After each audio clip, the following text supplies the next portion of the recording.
સરકારે ડ્રાઈવરો માટે બનાવાયેલા અકસ્માત નવા કાયદાના વિરોધમાં સુરત મનપાની બીઆરટીએસ અને સિટી બસના ચાલકો 3 દિવસની હડતાળ પર ઉતર્યા છે।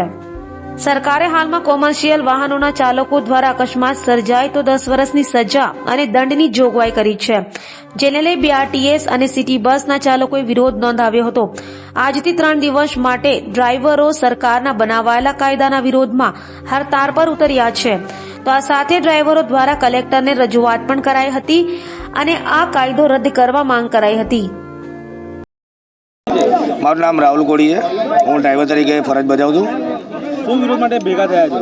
આ સરકારે જે ધારા લગાવી છે એના વિરોધમાં છે અમે લોકો। શું વિરોધ, શું કાયદો છે?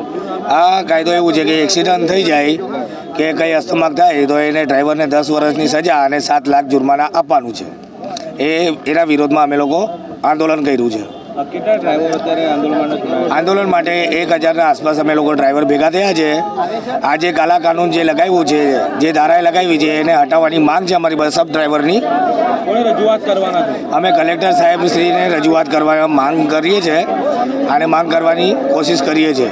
શું માંગણી તમારી? અમારી માંગણી એ છે કે સરકાર જે કાનૂન કાયદો જે લાગુ કર્યો છે 10 વર્ષની સજા અને 7 લાખની જુર્માનાની જે બી એ લોકોએ કામગીરી કરી છે એ માંગણી કરીએ છીએ।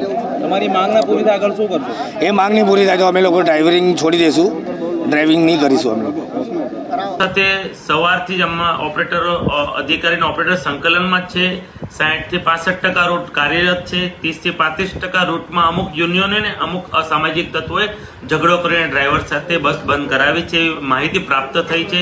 અમે તંત્રને સૂચના આપી છે અને પોલીસ વિભાગને પણ અમે જાણ કરી છે કે આવી રીતે કોઈ ડ્રાઈવર સાથે ઝઘડો કરે તો તેની સામે યોગ્ય પગલાં ભરે અને અમે ઓપરેટરને ડ્રાઈવર અમારા અધિકારીઓ ઓપરેટર સાથે સતત સંપર્કમાં છે।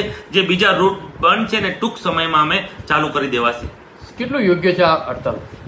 હડતાલ પબ્લિક્સને હેરાનગતિ ન થવી જોઈએ। હડતાલ જે રીતે કરી રહ્યા છે ખૂબ જ અયોગ્ય છે।